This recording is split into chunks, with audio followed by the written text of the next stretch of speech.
प्रिय छात्रों नमस्कार। एनसीईआरटी गणित कक्षा 10वीं में आपका स्वागत है। आज हम लोग प्रश्नावली 14.1 का प्रश्न क्रमांक 3 हल करेंगे।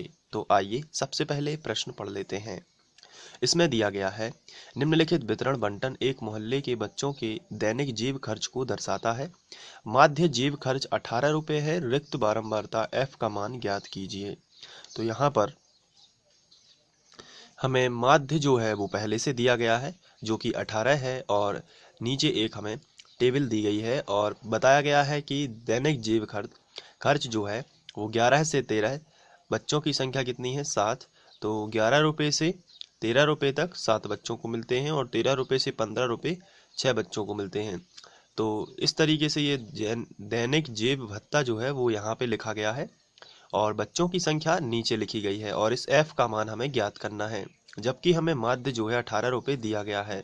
तो सबसे पहले हम इस टेबल को, ये बनी है क्षैतिज, हम इसको बना लेते हैं ऊर्ध्वाधर यानी ऊपर से नीचे की ओर। ये बनी है क्षैतिज, तो हम इसको कैसा बनाएंगे? ऊपर से नीचे की ओर यानी कि ऊर्ध्वाधर आंसर में। तो चलिए सबसे पहले हम यही करते हैं। तो मैंने इस तरीके की एक टेबल खींच ली है और इसमें मैंने 5 खंड बनाए हैं। तो आप समझ गए होंगे 5 खंड या 5 जो है स्तंभ किस में बनते हैं। ये होती है कल्पित माध्य विधि, जो कि हमने इसके पहले वाला क्वेश्चन किया था, उसमें भी कल्पित माध्य विधि का इस्तेमाल किया था। तो सबसे पहले क्वेश्चन में लिखा है, आप अपनी किताब सामने रख सकते हैं, और उसमें जो सबसे पहले लिखा है, हमें जो क्षैतिज लाइन दी गई थी उसमें जो लिखा है उसको हम यहाँ पे ऊर्ध्वाधर में लिखेंगे। जैसे सबसे पहले लिखा है दैनिक जेब भत्ता, तो हमने लिख लिया दैनिक जेब भत्ता। उसके बाद यहाँ पे लिखा है बच्चों की संख्या, आप देख सकते हैं अपनी किताब में। तो वहीं से हम लोग ये सब लिख रहे हैं। तो बच्चों की संख्या लिख लेते हैं, तो ये हमने लिख लिया। अब दैनिक जेब भत्ता जो हमें दिया गया है वो हम लिख लेते हैं। जैसे हमें दिया गया है, आप अपनी किताब में ज़रा देख सकते हैं, क्योंकि यहाँ पे सभी चीज़ें डिस्प्ले नहीं हो सकती, तो हम यहाँ पे केवल बुक की हेल्प ले लेंगे। 11 से 13 ये दिया गया है दैनिक जेब भत्ता। उसके बाद दिया गया है 13 से 15, तो ये भी हमने लिख लिया 13 से 15। फिर दिया गया है 15 से 17, तो यहाँ पे हम लिखेंगे 15 से 17। फिर लिखा है 17 से 19, तो ये भी लिख लिया। इसके बाद 19 से 21, इसको भी लिख लेते हैं। फिर लिखा है 21 से 23, इसको लिख लिया। और फिर 23 से यहाँ पे 25 तक गया है, 25 लिख लेते हैं। अब बच्चों की जो संख्या है उसको भी यहाँ पे हम लोग नोट कर लेते हैं। बच्चों की संख्या दी गई है 7, 6, 9, तो हमने यहाँ पे लिखा 7, 6, 9, 13 F 5 4, 13 F 5, और ये आखिरी में आ जाएगा 4। अब यहाँ पे इस तरीके की क्षैतिज लाइंस खींच लेते हैं। तो हमने इस तरीके की ये लाइंस खींच ली। अब यहाँ पर आप देखेंगे हम लोग कर रहे हैं कल्पित माध्य विधि। तो कल्पित माध्य विधि में यहाँ पे हम लिखेंगे मध्य बिंदु।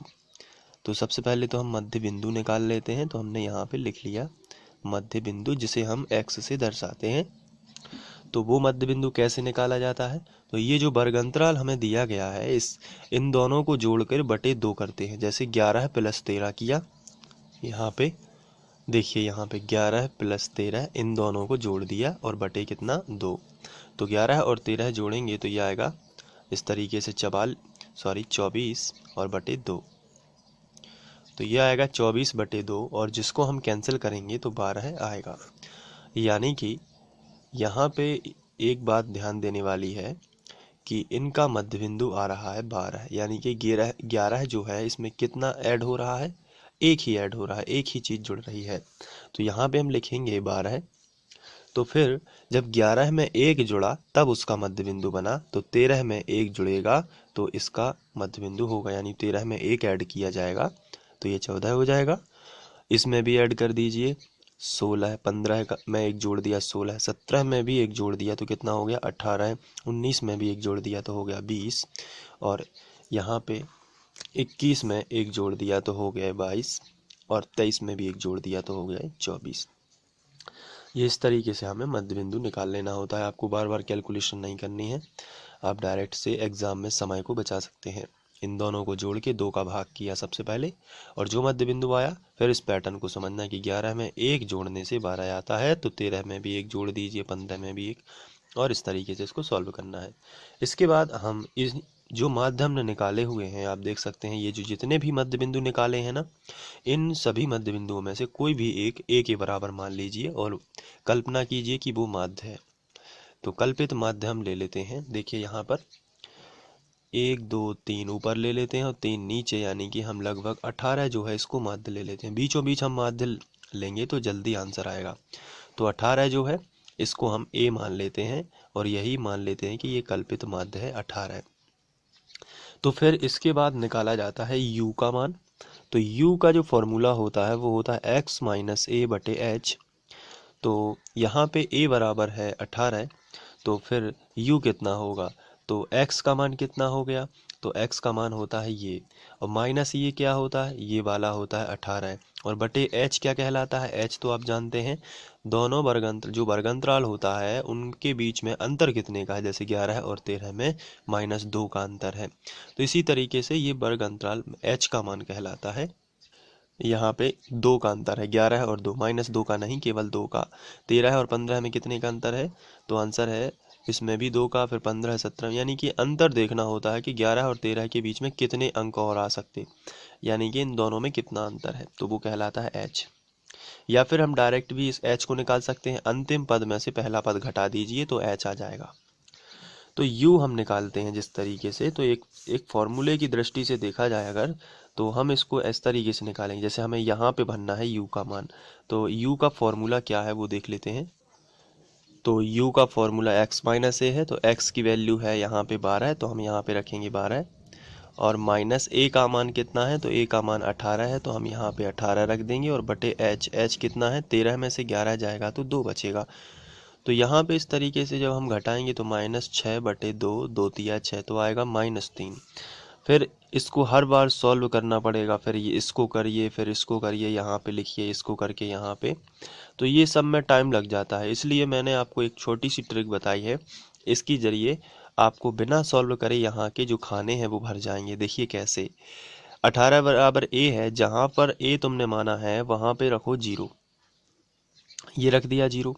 इसके बाद आगे ऊपर जाओगे तो यहाँ माइनस में लिख देना है सभी अंक, 0 के बाद -1 -2 और -3 तो हम लोगों ने सॉल्व ही कर लिया है, तो वो तो इतना ही आएगा। इसको सॉल्व करोगे तो भी इतना आएगा, और इस वाले को सॉल्व करोगे इस वाले फॉर्मूले से तो इतना आएगा।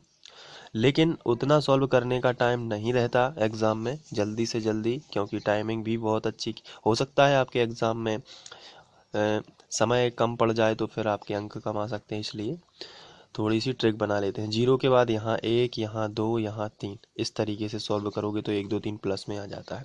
तो जब भी आप कल्पित माध्य विधि का इस्तेमाल करते हैं क्या निकालने के लिए, माध्य निकालने के लिए, तो ऐसी स्थिति में हमें जो कल्पित माध्य होता है उसके सामने 0 लेना है, और उसके ऊपर -1 -2 -3 लेते जाना है, और नीचे +1 +2 +3 ले लेना है। तो ये बहुत ही सिंपल मेथड है। और इसके बाद ये जो सेकंड नंबर पे होता है इसे हम बोलते हैं बारंबारता, इसे फ्रीक्वेंसी। हमेशा आप इसको याद रखिए, चाहे बुक में लिखा हो अन्यथा ना लिखा हो, आपको यहाँ पर f ही लेना है। तो ये बारंबारता कहलाती है, सेकंड नंबर का जो खाना है यहाँ पे। चलिए अब यहाँ पे क्या करना होता है, यहाँ पे f इंटू यू करना होता है, f u निकालना होता है। तो यहाँ पे आप लिखोगे f इंटू यू। तो f इंटू यू का मतलब ये होता है कि f का u में गुणा करना है। तो देखिए ये रहा f का स्तंभ ये पूरा, और ये रहा पूरा u का स्तंभ, तो इस तरीके से गुणा होता जाएगा। आप देख सकते हैं बीच का छोड़ देना है, यहाँ पे इस तरीके से गुणा होता जाएगा। जैसे 7 या 21, तो यहाँ पे आप लिखोगे -21, 6 दूनी 12 है तो -12, 9 एकम 9, -9। देखिए पूरे माइनस के आ जाएंगे, फिर 13 शून्यम 0, फिर f एकम f, और आगे बढ़ेंगे तो 5 दूनी हो जाएगा 10, और 4 तिया 12। इस तरीके से ये सॉल्व होगा। अब जैसे ही ये सॉल्व होगा तो नीचे हम एक और बना लेते हैं खंड योग करने के लिए।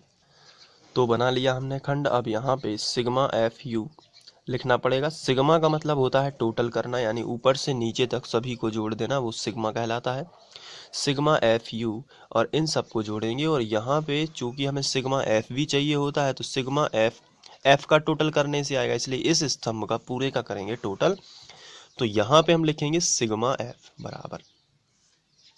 तो ये इस तरीके से सॉल्व करना है। अब हमें सिग्मा एफ यू निकालना है, तो इसके लिए हमें माइनस माइनस के पहले जोड़ लेना है और प्लस प्लस के बाद में जोड़ लेना है, फिर दोनों घटा देना है। एफ को अभी छोड़ देते हैं। एफ अंग्रेजी का अक्षर है और ये संख्याओं के साथ में नहीं जुड़ेगा, तो प्लस करके बाद में लिखना पड़ेगा। तो अभी केवल संख्याओं की बात करें यदि, तो -21, -12 और -9 इनको जोड़ लेते हैं। तो 21 और 12 को जोड़ेंगे तो मिलेगा हमें -33, और 33 में 9 और जोड़ देंगे तो मिलेगा 42। तो ये टोटल हमें मिल रहा है -42। तो यहाँ पे हम -42 लिख लेते हैं, ये है माइनस का, और प्लस प्लस के देख लेते हैं कितना है, 10 और 12 है तो ये 22 है। तो यहाँ पे हमें फाइनली मिल रहा है माइनस का ज़्यादा है, तो माइनस का और देख लेते हैं कि कितना, माइनस के 20 जो है वो हमें एक्स्ट्रा मिल रहे हैं, और साथ में ये जुड़ जाएगा प्लस एफ।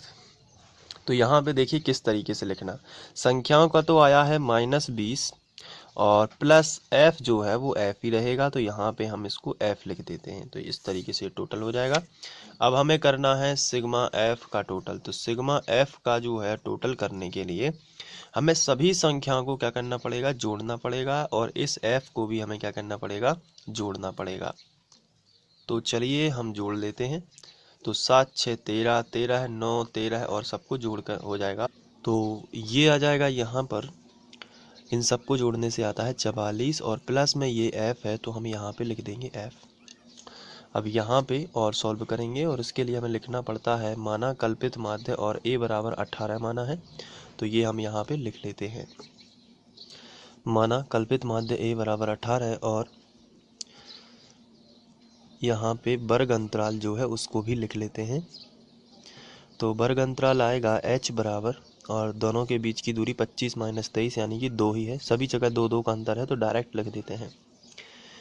और दिया है हमें माध्य दिया गया है, क्वेश्चन में आप बुक में देख सकते हैं, माध्य जो आपको दिया गया है वो 18 दिया गया है। मैं आपको दिखा देता हूँ, ये देखिए माध्य जेब खर्च 18 रुपये है, तो ये हमें दिया गया है, और f का मान निकालना है। तो जो दिया है उसको हमने लिख लिया। अब इसलिए कल्पित माध्य विधि से हमने हेडिंग डाल दी, कल्पित माध्य विधि से। कल्पित माध्य विधि होती है x डैश, यानी कि माध्य बराबर, यहाँ पे हम माध्य भी लिख देते हैं हिंदी में, a plus sigma F you बटे सिग्मा एफ गुणित h। ये फॉर्मूला होता है, कल भी हम लोगों ने इसको लगाया हुआ था। x डैश माध्य कितना है 18, बराबर a का मान कितना है, ये भी 18 ही है, प्लस सिग्मा एफ यू कितना है, यहाँ से देखना पड़ेगा, -20 प्लस एफ। तो इस यहाँ पे हमने इसको लिख लिया, -20 प्लस एफ बटे सिग्मा एफ कितना है, ये देखिए 44 प्लस एफ, तो हमने यहाँ पे लिखा 44 प्लस एफ गुणित एच कितना है, तो एच तो 2 है, तो यहाँ पे हमने 2 लिख दिया। आगे बढ़ते हैं, 18 से 18 कैंसिल, तो एक यहाँ पे इतने एकम इतने, इतने एकम इतने, यानी एक तो बचता ही है, तो एक बराबर यहाँ पर भी एक, और ये प्लस की जगह पर माइनस लगा दे रहे हैं क्योंकि प्लस माइनस का माइनस हो जाएगा, 20 प्लस एफ और गुणित 2 और बटे 44 प्लस एफ, ऐसा कर दिया। इसके बाद एक बराबर एक, 2 का गुणा कर देते हैं, तो 20 दूनी 40 और प्लस 2 का एफ में होगा तो 2f, यानी दोनों में होगा, ये थोड़ा सा ध्यान रखना आपको, यानी कि दोनों में होगा ये गुणा, तो 2f भी हो जाएगा बटे 44 प्लस एफ। अब एलसीएम लेंगे तो इसका इसमें गुणा हो जाएगा, और ये संख्या बटे में ज्यों की त्यों रह जाएगी।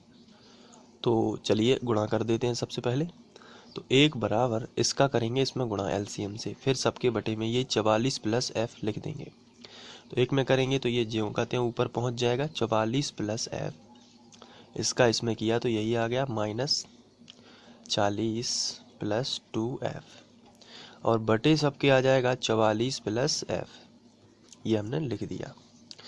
आगे बढ़ते हैं, तो एक बराबर 44 में से 40 जाएंगे तो बचेगा 4, और 2f और एक f हो जाएगा 3f, और नीचे है 44 प्लस f। 3 गुणा कर लेते हैं, इसके बटे कुछ भी नहीं, एक करके इसका गुणा इसमें, इसका गुणा इसमें, तो 44 प्लस f बराबर 4 प्लस 3f, इस तरीके से कर दिया।